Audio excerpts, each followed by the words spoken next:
আনন্দের বিষয়। তার কারণ ছোট্ট মেয়ে, সে একটি লেখা আজকে তার প্রকাশ হলো, তার জন্য আমি বাংলার ছেলে হিসাবে বা বাঙালি হিসাবে গর্ববোধ করছি। এই বইটা যেন সকলে, সারা ওয়ার্ল্ডে যেন এই বইয়ের এটা যেন ছড়িয়ে পড়ে এবং সকলে যেন বইটা যেন তাদের এটা যেন পড়ে। আমি আবার এখানে সকলে যারা উপস্থিত আছেন, আমি সম্প্রীতির এই বইটার আজকে এখানে এসে সত্যি খুব আনন্দ লাগছে। যেন এই বইটা প্রচুর হারে যেন সকলেই যেন বইটাকে দেখে। সকলে আবার আমি সকলে যারা উপস্থিত সকলকে আমার শ্রদ্ধা ভালোবাসা প্রণাম জানিয়ে আমি এখানেই আমার বক্তব্য শেষ করছি এবং এই বইটা যেন প্রচুরভাবে যেন সেলিং হয়। সকাল থেকে আমি খুব বেশি নার্ভাস ছিলাম, বাট এখানে আসার পরে সবাই আমাকে একটা এনকারেজ করলো, তো আমার এক্সাইটমেন্ট আরও বেড়ে গেল।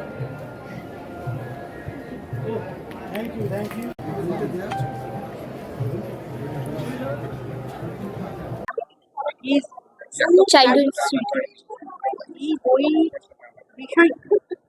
অ্যাকচুয়ালি তারা হলো ছোটবেলায় বেস্ট ফ্রেন্ডস। শিবিকা রায়চন্দ আর রুদ্রাংশ রয়, তারা ছোটবেলার থেকে বেস্ট ফ্রেন্ড ছিল। শিবিকার যে দাদা আহান রায়চন্দ, তারা শিবিকার দাদা আর রুদ্রাংশ বেস্ট ফ্রেন্ড ছিল। তো রুদ্রাংশের যাওয়া আসা ছিল বাড়িতে শিবিকাদের। তো ওরা আস্তে আস্তে ওভাবে কথা বলতো, খেলাধুলো করতো। বাট পড়ার জন্য রুদ্রাংশ বাইরে চলে যায় পড়াশোনা করার জন্য। আর রুদ্রাংশ যখন নিজের কোর্স কমপ্লিট করে একটা সাকসেসফুল সিইও হয়ে আসে, তখন দেখে কি শিবিকা বাড়িতে নেই, শিবিকাও বাইরে পড়াশোনার জন্য চলে গেছে। তারপর পরে কিছুদিন পরে শিবিকা নিজের ডিজাইনিং কোর্স কমপ্লিট করে শিবিকা আসে।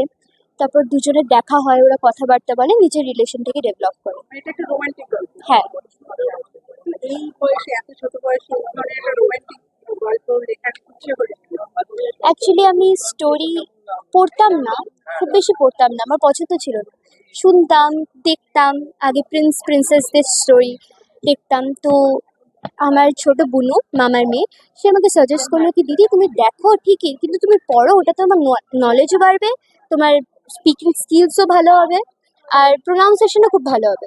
তো আস্তে ধীরে আমিও পড়া স্টার্ট করলাম। আনা হুয়াংয়ের টুইস্টেড সিরিজ ছিল, যেটা আমি ফার্স্ট বই পড়েছিলাম, আর ওটা আমার এত ভালো লেগেছে তো আমার নিজেরও ইচ্ছা হলো কি আমিও একটু বই লিখি। তো তখন থেকে লেখা স্টার্ট করি।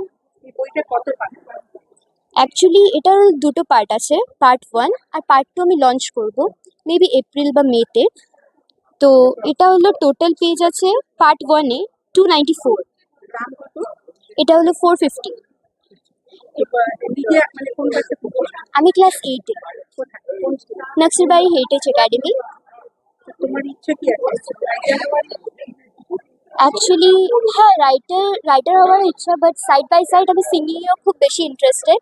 তো আমি আমার নিজের সিঙ্গিং প্রফেশনটাকে আগে বাড়াতে চাই। গান শেখো? হ্যাঁ, না আমি খালি গান শিখি। শেখো তো? হ্যাঁ হ্যাঁ, গান শিখি। তো গানটাকে নিয়ে এগোতে চাও? হ্যাঁ। লেখালেখি? লেখালেখি হ্যাঁ আমি লিখি ফ্রি টাইমে, যখন সবাই ফোন দেখে বা রিল স্ক্রোল করে। আজকালকার তো ইনস্টাগ্রাম খুব ফেমাস, বাট সেই টাইমে আমিও দেখি, এটা বলবো না দেখি না, আমিও দেখি, বাট আমি লিখতে খুব বেশি পছন্দ করি। তো ফ্রি টাইমে লেখাটা বেশি প্রেফার করি আমি। আর নিজেকে রাইটার হিসেবে প্রতিষ্ঠিত করতে চাও? হ্যাঁ হ্যাঁ।